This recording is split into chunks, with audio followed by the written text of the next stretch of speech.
Again, the hat's I'm still from on the fire. 80, man. Yeah. I think I'm on now, man. I'm unk now.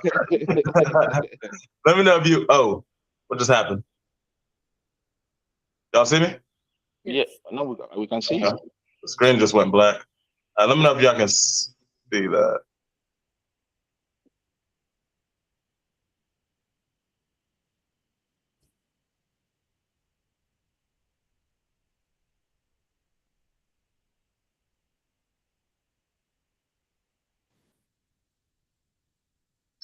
Ooh, weird. Okay, y'all see me? Yeah, we can see you. And Okay, we'll try that again.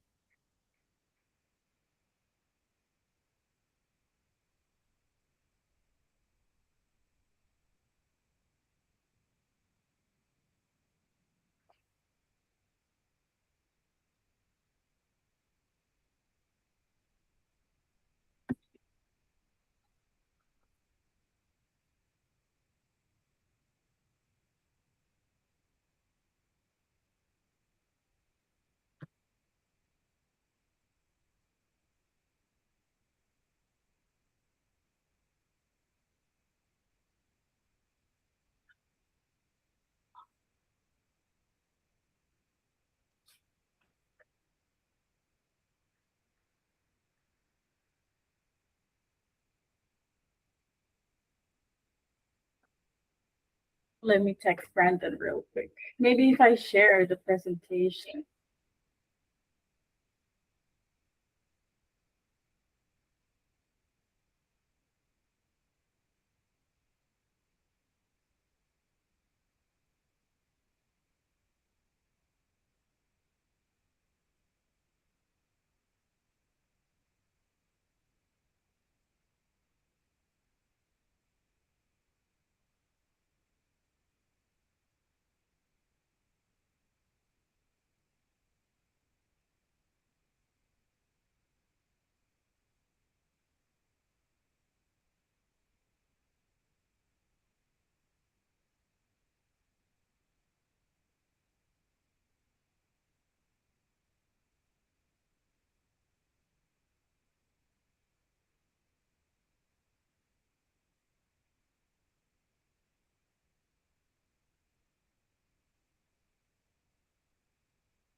Oh, yeah, there we go. Okay, computer just restarted.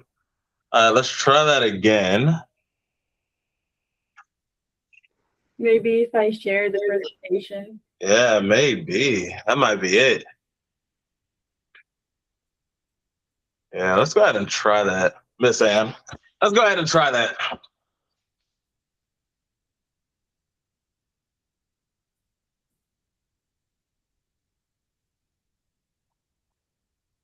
Uh, wait, I think I.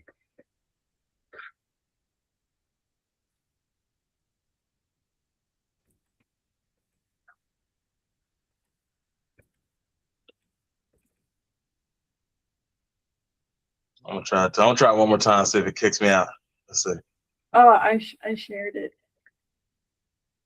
Coming too. All right, I got it. You can get rid of yours, please. Okay. Thank you. Thank you, though. All right, let's get into it. So we're going to be talking about the hunter versus the harvester and why it's so important to have follow-up systems in your business, right? Follow-up systems is what's going to keep you from starving. Go ahead and jump right in. So when we look at the hunter versus the hunter mentality is I eat what I kill today, right?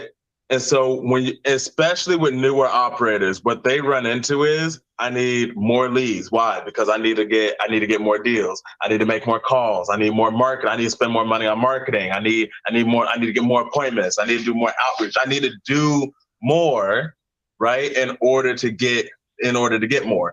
But if you remember from my previous trainings, there's two ways to affect the bottom line. You can either do more or you can do better, right? And so when you look at the hunter mentality, they're just trying to do more. The problem with that is you are going to hit a point of diminishing return. Like you're going to get to a point where more doesn't convert like it needs to. More is not going to give you the bigger return on your investment, right? And so it also creates instability in your business. And then obviously you're riding that roller coaster of, do I have enough leads today? Right? Do I have enough marketing going out? There's only so many, especially if you're only doing one market, there's only so many leads in one market. Like you are going to get a point where in order to do more, you need to get out of your comfort zone. You do need to expand into other markets. You either or learn different exercises. There's a lot that goes into it, right? And so that's the problem with the hunter mentality. When we look at the harvester mentality, right? Again, this is the do better. So the harvester understands that the money is already there. It's already in my CRM. It's already in my pipeline. Okay, as you had just said, right?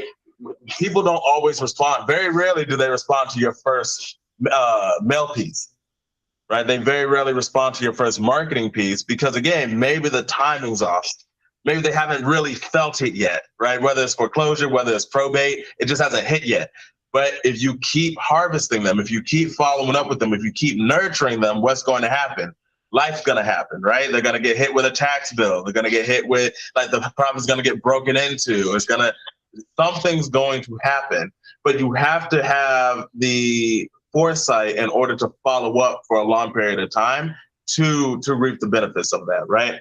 And so follow up and nurture, it does allow you to revive, not even just revive old leads, but also just stay in front of old leads, right? It does allow you to when that time does come, the lead thinks of you. It allows you to increase conversions, right? Because the math is simple. If let's say you have 10 leads, just as a number, right? Let's say you do close one on the first call. Okay, congratulations. But what if out of those 10, there was 3 more leads that you should have closed through follow-up? So instead of closing at 10%, you should have closed at 40% of those leads that you got. Just as a number, right? So that's how you can, again, do better, increase your conversions through follow-up.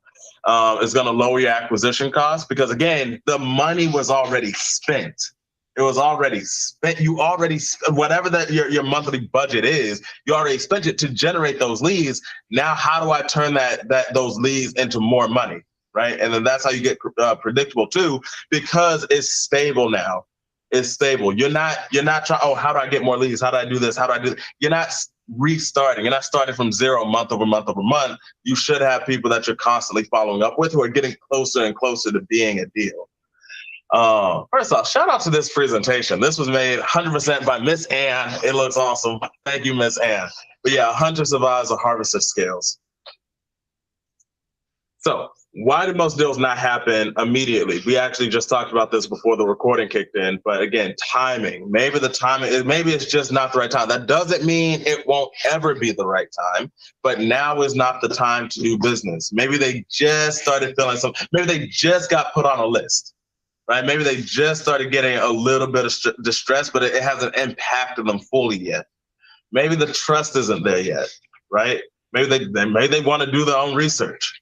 I want to see what's out there myself first before I go the investor route. Yeah, I'm getting a whole bunch of calls from investors. They think in their mind, I'm going to keep getting calls from investors. Oh, the demand's so high, I can sell this house whenever I want. Right? And then maybe they start taking some of those calls and, oh, everybody's trying to give me a lower than what I want for it, right? Yeah, that too. Yeah. Mm-hmm. Because most people will like, I don't mean to cut you off, but most people be like, oh, I got people calling me like, I don't have to take your offer. Like, they got like 10 calls within a week, and then everybody different number, and then they might think, okay, I'm like eventually get something higher than what you offer me right at this point, so I don't have to sell to you right now. Sometimes, that happened too. Yeah, I love following up with those people because again, because reality hasn't hit yet, right? You're like, your house is only worth what somebody's willing to pay for it. Like, yeah, Zillow might say your house is worth $250,000, but if the most somebody's willing to offer you on that house is $100,000, guess what? Your house is worth $100,000.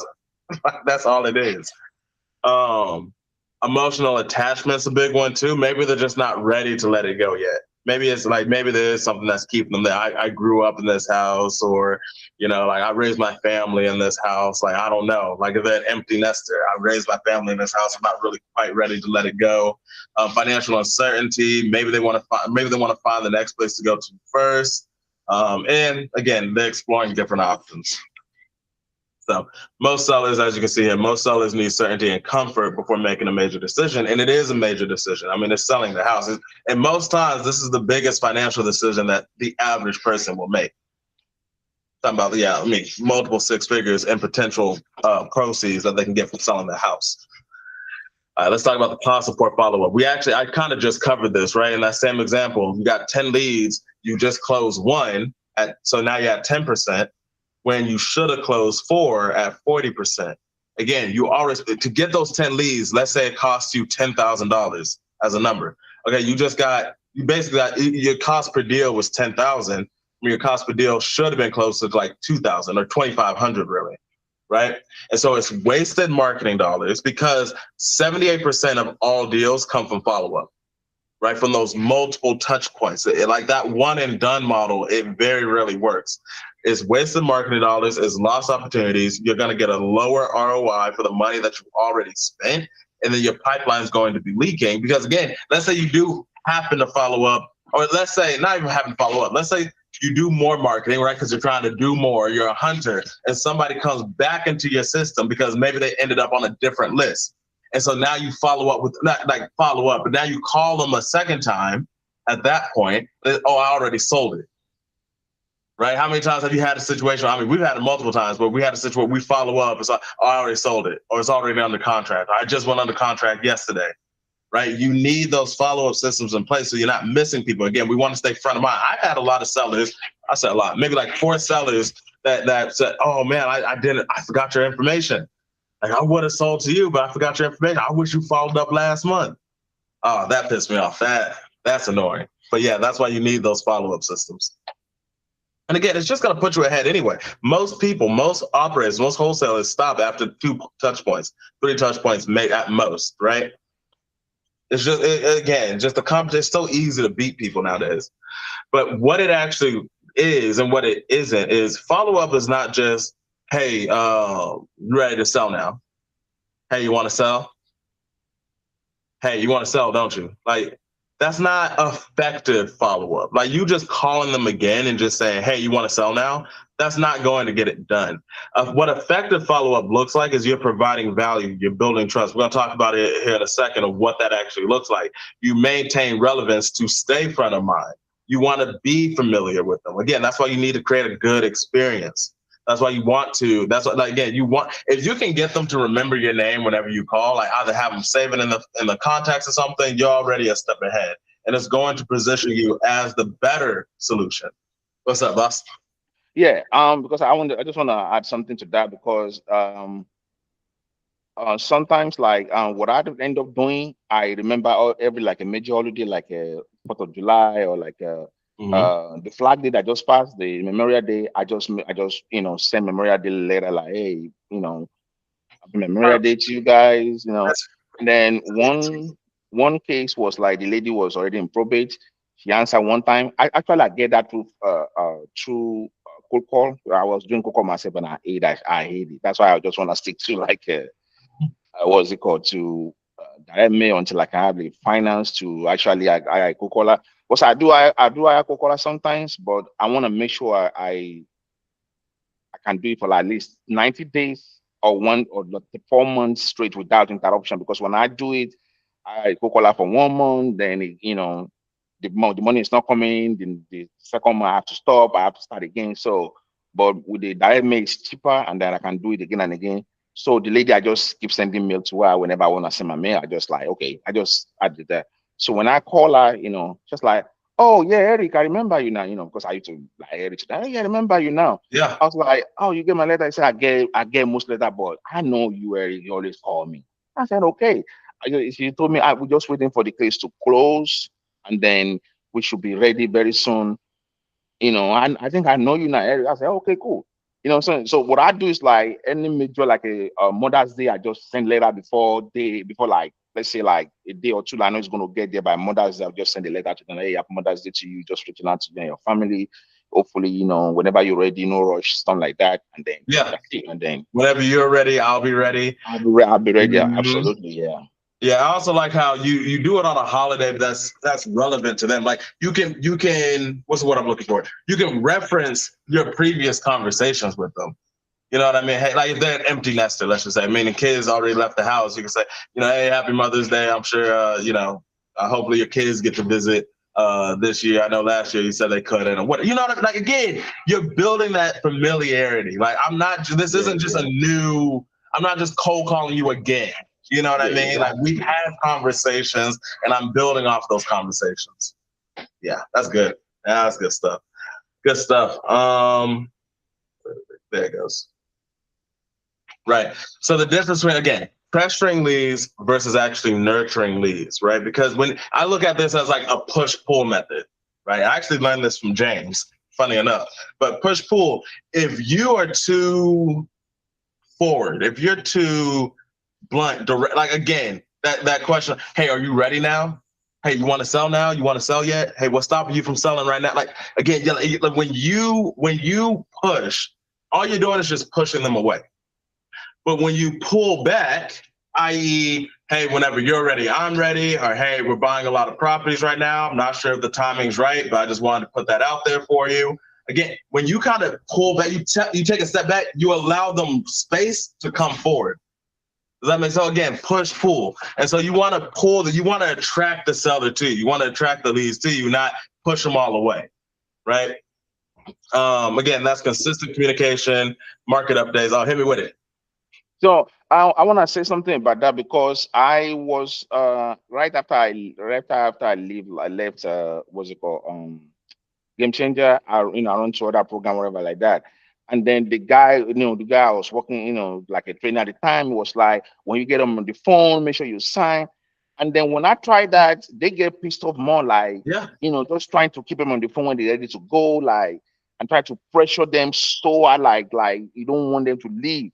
And I tried and it backfired every time until I was like, okay, even someone say, oh no, can I think about it? I say yes. But what I do after they say that, I say, okay, I'll call you back. No, that doesn't mean I'm not going to call them back in 4 days. I just give them like a day or two. Oh, I'm seeing, and then I think it end up coming back that way because it took time. But whenever she's on the phone, she wanna like a resist. I just let that go and then I try again. Like a day or two. Until we end up closing on that deal. But I feel like when you pressure someone so hard, like just don't get on the phone, let them sign contract, they end up like kind of resist, like they don't even want to listen to what you They want to don't say. even want to talk to you. They don't want to listen to what you want to say now at that point. They be like, okay, no, like or like it won't. I find that it will not give it time to actually have a space to negotiate in a more civilized way because they want to pressure me. What's your number? I don't want that number. I don't want to talk. That kind of a situation. Yeah. No, that's exactly. I don't know why they told you like pressure. Like that never works. That's not good sales. Some Like people believe in aggressive, like don't let them get on the phone. Make sure you sign, regardless. Like just meet, put the, I was like, okay, and I feel like I find out actually like, what is your number? I don't want it. No negotiation. Like that's what I end up finding out. And it postures you better. It positions you in the conversation better. Like, hey, I don't need to buy your house. You see what I'm saying? I don't need to. Like whenever you're being pushy and you're pressuring and all that, you have that commission breath. Like I'm just trying to get a sale, and people they can feel that, they can hear that, right? Mm-hmm. And so when it's like, hey, I don't need it. That's why I like that my little follow up, my little nurture thing of like, hey, I'm just buying houses aggressively right now. Thought of you. If it's not the right time, that's more than fine. Again, I don't need I'm buying other houses. You say, oh, I love it. I love it. Good stuff. But yeah, you're following up on life events, which is cool. But then also, I like how you follow up on those holidays as well. So when you look at it when you apply to your pipeline, when you're not nurturing, I said this earlier, you're always resetting. You're always starting back at zero month over month over month because you're only working the leads that you're generating that month. You're not following up on the ones that maybe you generated last quarter, last year, even 2 years ago. We've gotten deals from leads that were 2 years old, leads from 2021. You You see what I'm saying? Like, yeah. Now they didn't remember us, but we were following up. You didn't follow that long, but we were following up. Just, hey, just trying to see if you're open to selling again. I know last time we talked, it wasn't the right time. You weren't ready. Actually, yeah, I've been thinking about selling. But boom, starts the conversation. If we had not followed up with that person, just to even check in, right? Because again, we weren't really expecting much of it, but just to check in, we wouldn't have gotten that deal. That was a lead from 2021. Wow. You see what I'm saying? So it does compound whenever you do nurture, whenever you follow up. Because again, your conversions are better. You're getting a better ROI. You already spent the money to get the lead. Why not try to turn it into something if you can, right? And so again, when operators start with, I'm going to focus on converting the leads I already have, that's when they start getting better replies. Because again, now the timing's better and you're front of mind. You have that familiarity. It's not a conversation from zero. It's not like they're treating you like a cold caller. Now your old leads are converting. You're getting more appointments because again, how many appointments are you going to get from new leads week over week over week? You do need that follow-up to kind of fill in that space. And that's what creates that predictability for your business. We love it. So the goal isn't how many leads can I generate, it's how much revenue can I extract from the leads I already paid for, from the leads I already have. They're just sitting in the system, just collecting dust right now. Might as well, again, do something with them. Now, that's not to say don't keep getting leads. You should keep getting leads because that's the lifeline of your business. But follow up with the leads that you already have as well, because again, 78% of the deals that you're going to get are going to come from those leads. They're going to come from follow up. So, how top operators think, obviously, it's very obvious. New operators, how do I get more? More. How do I do more? I need to make more calls. I need to spend more on marketing. I need to set more appointments. How do I do more? How do I get more? Where experienced operators, they're trying to do better. How can I improve my lead conversion? How can I convert better? How can I lower my cost per deal, cost per contract? How do I increase my return on investment? Right? They maximize every opportunity. Even if a lead says no, like that just means like not now. Like it's a no right now. It's not a no forever. But they maximize every opportunity. They build systems around follow-up and nurture, and they understand that timing is always going to be better than pressure. Hey, are you ready yet? Are you ready yet? If not, that's okay too. It's not, hey, do you want to sell now? Like, it just doesn't work like that. And so you want strategic multi-channel engagement. Multi-channel in the sense of it's not just calls, it's not just text, but it's all of them. Calls, texts, emails, voicemails, getting them on drip campaigns. I like door knocking if I'm local sometimes. If I know it's going to be a good deal, sometimes I'll door knock them. Hey, I was in the area, I was in the neighborhood, wasn't sure, I just wanted you to put a face to the name. Like, we've had multiple conversations over the phone just so that way, whatever. Right? We got 2 deals off of that just for me just showing up, just for me just knocking on the door. Who are you? Hey, I'm Brandon. We've been talking about selling this house for the last 6 months. Brandon? Oh, come in. Like, oh, okay, I was just in the area, but okay, I'll come in. You want me to come in? You know what I mean? Okay, I'm leaving with that contract. I'm leaving with that contract. Again, if you're doing it all virtual, it doesn't really work. But we do virtual wholesaling, but in our local market. Like if I ever needed to drive to a property, I have the ability to. But I do everything virtually, right? But again, 10 days, 30 days, 90 days, 6 months. Our drip campaigns last for 13 months. And then after those 13 months, it recycles them back to the top of that drip campaign. It's going to hit them forever. You know what I'm saying? Again, we never stop following up with these people. Even if they block our numbers, we don't see that. Our numbers just block. But it's got to keep trying. It's got to keep trying to follow up with them. So hunters eat when they kill. They'll eat today, but harvesters eat forever because there's always a supply, right? If your business depends on only the new leads that you're getting, whether that's week over week, day over day, you're not going to have anything sustainable because you're restarting day over day, week over week. It's just survival mode. So pretty sure that's it. Yep, that's the end of it. I want to give a quick shout out to Miss Ann again for this presentation. We like that. Good job, Miss Ann. But yeah, Okay, I think you're doing all the right things based on the conversation we had before the recording. I think you're doing all the right things. I think you understand the idea well. A lot of times people aren't ready when you first hit them. So we want to, or in order to convert them, you have to be able to follow up with them. You have, I mean, it's what it is. So, oh, you're muted. Yeah. So my plan is like, because I hate cold call. I hate, like, I don't, I can't, I hate that. I used to do it, but it's something that I like. I hate it. Like, Yeah, I hate, like, I hate it so much. So what I'm trying to do right now is like, I'm either just gonna be doing the, like, a dietment myself.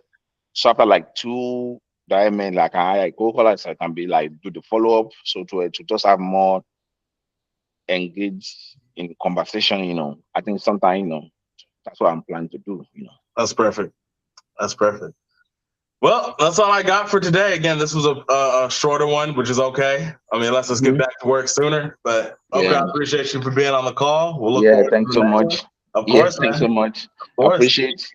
All Yeah. right. Thank you, You guys Brandon. have a good See one, you okay? next week. Yeah. Thank All you, right. man. All right. Bye bye.